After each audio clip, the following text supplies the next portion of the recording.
দেখো তোমাদের মধ্যে অনেকে বলছিলেন যে রেলওয়ে গ্রুপটির যে নতুন যে সিলেবাসটা 2025 সালের সমস্ত কিছু একটা ভিডিওর মাধ্যমে তোমাদেরকে বলে দেওয়ার জন্য। তো স্পেশালি তোমাদের রিকোয়েস্টে আজকের এই তোমাদের স্পেশাল ভিডিওটা বানালাম, যাতে তোমরা সমস্ত কিছু একটা ভিডিওর মাধ্যমে, প্রায় সমস্ত কিছু একটা ভিডিওর মাধ্যমে জানতে পারবে। প্রথম থেকে শেষ পর্যন্ত ভিডিওটা দেখো, তাহলে রেলওয়ে গ্রুপটি যে নিউ ভ্যাকান্সি অনুযায়ী যে সিলেবাসের যে কি পরিবর্তন হলো না হলো সমস্ত কিছু তোমরা জেনে নাও। দেখো একদম প্রথমে তোমরা দেখে নাও যে রেলওয়ে গ্রুপ ডি, ঠিক আছে, যেটা লেভেল 1 এর কাজ, ঠিক আছে। আর হচ্ছে কি তোমাদের এখানে দেখতে পাচ্ছ নিউ রিকমেন্ড 2025, 2025 সালে যে নিউ রিকমেন্ডটা হচ্ছে তার নতুন সিলেবাস কিন্তু এই ভিডিওতে তোমরা পাচ্ছ। তার জন্য বলবো তোমরা প্রত্যেকে ভালো করে দেখে নাও, যাতে কোনো রকম ভুল ভ্রান্তি কোনোভাবে যেন না হয়। দেখো ফুল সিলেবাস তোমরা এখান থেকে দেখতে পারবে, A to Z আলোচনা করবো এই ভিডিওতে। আর তোমরা যদি নতুন হয়ে থাকো আমাদের চ্যানেল সাবস্ক্রাইব করে বেল আইকনটিকে প্রেস করে রাখো, আর আমাদের টেলিগ্রাম চ্যানেলে যুক্ত হয়ে যাও প্রতিদিনের আপডেট পাওয়ার জন্য, ঠিক আছে। এবার তোমাদেরকে একদম প্রথম থেকে শুরু করছি, সমস্ত বিষয়টা বলে দিচ্ছি। পোস্ট কি পোস্ট আছে এই রেলওয়ে গ্রুপটিতে? 1 নম্বর পোস্ট হচ্ছে ট্রাক মেইনটেনার গ্রেড IB, হেল্পার পদে রয়েছে, তারপরে অ্যাসিস্ট্যান্ট পদ আছে, তারপরে অ্যাসিস্ট্যান্ট পয়েন্টম্যান পদ রয়েছে, এবং আরও অনেক প্রায় 14টার মতন তোমাদের ভিডিও বানিয়েও দিয়েছি, স্পেশাল আলাদা করে ভিডিও বানানো আছে, সেগুলো তোমরা দেখো। মেনলি কিন্তু এটা টোটালি লেভেল 1 এর পোস্ট। এই রেলওয়ে গ্রুপ ডি যে পোস্টটা তোমরা দেখতে পাচ্ছ, রেলওয়ে গ্রুপ ডি এটা কিন্তু লেভেল 1 এর পোস্ট কিন্তু, ঠিক আছে। মানে রেলের যত কাজ আছে তার মধ্যে সবথেকে নিচুতম পোস্ট হচ্ছে লেভেল 1, যেটা কিনা আমরা বলি রেলওয়ে গ্রুপ ডি পোস্ট। এবার জব লোকেশনটা কি, জবটা কোথায় কোথায় হবে দেখো। অ্যাক্রস ইন্ডিয়ার ভারতবর্ষের যে কোনো জায়গায় যেখানে যেখানে জোন আছে, মোটামুটি 14খানার আশেপাশে বা অ্যাপ্রক্স 14খানার আশেপাশে জোন রয়েছে, সেগুলোতে তোমরা কিন্তু অ্যাপ্লাই করে তোমরা যেখানে ইচ্ছা সেখানেই তোমরা কিন্তু অ্যাপ্লাই করে চাকরিটা করতে পারবে, ঠিক আছে। এবার অ্যাপ্লাইটা কী করে করতে হয়? অ্যাপ্লাইটা তোমাদেরকে বলে দিই, অনলাইনে করতে হবে। কীভাবে তোমরা অনলাইনে, এবার তোমাদের একটা কথা বলে দিই, যে তোমাদেরকে এখানে বলে দিই, ঠিক আছে। এই তোমার 23 তারিখ ক্ষেত্রে 23/01/2025, তোমরা হয়তো অনেকে জানো, তবুও তোমরা যারা জানো না তারা একটু দেখে নাও।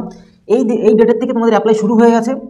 আর সরি, এখানে 22 হবে, হ্যাঁ 22 থেকে শুরু, আর 23/02/2025 সাল পর্যন্ত, মানে সম্পূর্ণ এক মাস এই কন্টিনিউ 1 মাস তোমাদের ফর্ম ফিল আপ চলবে, ঠিক আছে। আর মডিফিকেশনটা হবে, কোনো রকম ভুল যায় সেগুলো ঠিকও করে নিতে পারো ওই ডেটে।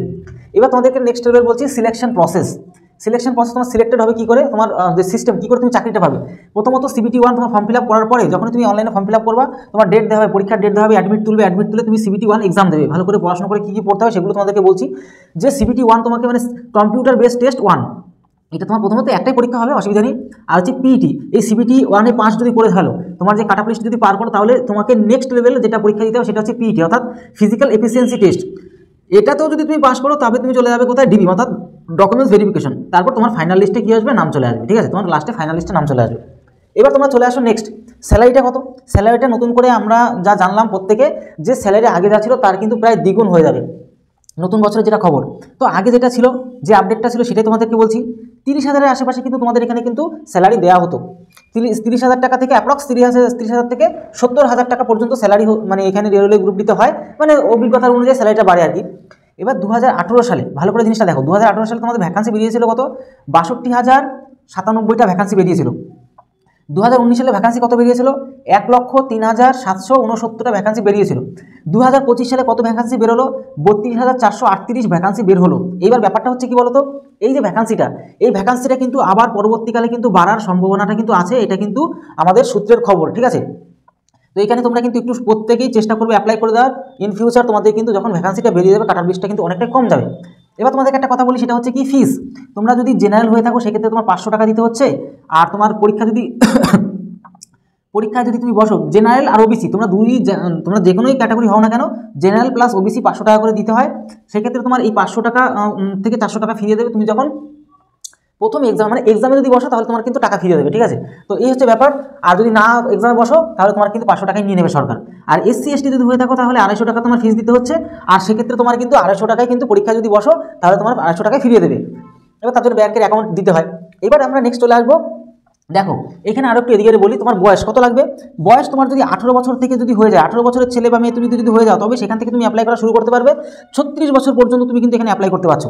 এবার তারপরেও ছাড় আছে, তুমি যদি ওবিসি হও তাহলে আরও 3 বছর ছাড় পাচ্ছ। আর যদি SC আর ST হও, তাও কিন্তু আরও 5 বছর তুমি এখানে ছাড় পাচ্ছ। তাহলে বুঝতে পারলে 36 আর 3 কত 39, আর 36 আর 5 কত 41 বছর পর্যন্ত এরা। তারপর এবার তোমাদের যেটা বলছিলাম CBT, অর্থাৎ কম্পিউটার বেস টেস্ট যে এক্সামটা হবে, সেটা কী হবে, জেনারেল সায়েন্স, মানে সায়েন্স গ্রুপের থেকে যে সমস্ত প্রশ্ন আসবে, কটা 25টা প্রশ্ন আসবে, 25টা নাম্বার থাকবে, প্রত্যেকটার জন্য 1 নাম্বার করে। বুঝতে পারলে প্রত্যেকটা প্রশ্নের জন্য 1 নাম্বার এখানে। এবার অঙ্ক থেকে তোমার 25টা প্রশ্ন থাকছে 25 নম্বর, তারপরে রিজনিং থেকে 30টা প্রশ্ন থাকবে, রিজনিংয়ের থেকে সবথেকে বেশি থাকছে। অঙ্ক আর রিজনিংয়ের থেকে সবথেকে বেশি, রিজনিংয়ের 30টা প্রশ্ন 30 নম্বরই থাকছে এখানে। এবার এই জিনিসটা, এই দুটো জিনিস কিন্তু খুব মানে 55 নাম্বার, অঙ্ক আর রিজনিং মিলে কিন্তু 55, মানে তো 50%-এর উপরে নাম্বার এরা দুজনেই ক্যারি করছে। সেক্ষেত্রে তোমরা যদি, তোমাদেরকে বলবো তোমরা যদি অঙ্ক আর রিজনিংটাকে ভালো করে শিখতে চাও আমাদের কোর্স নিয়েও শিখতেও পারো, অসুবিধা নেই। এবার ব্যাপারটা হচ্ছে যে এখানে তোমরা একটা জিনিস দেখো যে এই যে জেনারেল অ্যাওয়ারনেস আর হচ্ছে কারেন্ট অ্যাফেয়ার্স মিলে হচ্ছে কত 20 নাম্বার এখানে থাকবে, 20টা প্রশ্ন 20 নাম্বার থাকছে এখানে। টোটাল তুমি এখানে দেখতে পাচ্ছ 100টা প্রশ্ন থাকবে এখানে, 100 নাম্বারে তোমার কিন্তু এখানে এক্সাম হচ্ছে। আর তোমাদের বলবো নেগেটিভ থাকবে 3টা, যদি ভুল করো তাহলে 1 নাম্বার কাটা পড়বে। আর টোটাল যে তোমার এক্সামটা হচ্ছে 100 নাম্বার, সেটা কিন্তু 90 মিনিটের মধ্যে তোমার কিন্তু পরীক্ষা দিতে হবে, ঠিক আছে। এরপরে আমরা চলে আসবো পিইটি অর্থাৎ ফিজিক্যাল এফিসিয়েন্সি টেস্ট, যেটা দৌড়, তারপরে তোমার বস্তা ঘাড়ে করে নেওয়া। ছেলেদের ক্ষেত্রে 35 কেজি, ছেলেদের ক্ষেত্রে 35 কেজি ঘাড়ে করে বোঝা করে নিয়ে চলে যেতে হবে, মাথায় তুমি যা খুশি করে পারো, কোনো ব্যাপার না। 2 মিনিট সময় দেবে, সেখানে কিন্তু 100 মিটার তোমার কিন্তু যেতে হবে, এক প্রান্ত থেকে আরেক প্রান্তে 100 মিটার যেতে হবে। এবার তোমাদের যদি মহিলাদের কথা বলি বা মেয়েদের কথা বলি, সেক্ষেত্রে তুমি দেখো 20 কেজি মেয়েদের প্রায় 15 কেজি কম, প্রায় কি 15 কেজি কম, তোমার 20 কেজি নিতে হচ্ছে, 2 মিনিটই সময় দিচ্ছে, কিন্তু 100 মিটারই তোমাকেও যেতে হবে, মানে মেয়েদের ক্ষেত্রে ফিজিক্যাল এফিসিয়েন্সি। এবার কি যে এখানে তোমার মেয়েদের ক্ষেত্রে কি বলতো 1000 মিটার দৌড়াতে হচ্ছে, মানে 1 কিলোমিটার, 1000 মিটার মানে 1 কিলোমিটার দৌড়াতে হবে, 5 মিনিট 40 সেকেন্ড সময় দিচ্ছে, এটা হচ্ছে মেয়েদের ক্ষেত্রে। আর ছেলেদের ক্ষেত্রে 1000 মিটারই দৌড়াতে হচ্ছে, কিন্তু সময়টা কম দিচ্ছে, 4 মিনিট 15 সেকেন্ড সময় দিচ্ছে এখানে, আর সেটা হচ্ছে ছেলেদের ক্ষেত্রে। এবার তোমাদেরকে বলবো ডিবির কেসটা, মানে ডকুমেন্টস ভেরিফিকেশন স্পেশাল ভিডিও তোমাদেরকে বানিয়ে দিয়েছি, অনলি স্পেশাল ভিডিওটা, ওই ভিডিওটা তোমরা গিয়ে দেখে নাও, তোমাদের একটু স্ক্রল করো, সব কিছু দেখতে পাবে। আর এছাড়া পাশাপাশি তোমাদের মধ্যে থেকে আসা বিভিন্ন ধরনের কোয়ারিজের ভিডিও বানিয়েছি, সেখান থেকে তোমাদের সমস্ত কিছু জানতেও পারছো।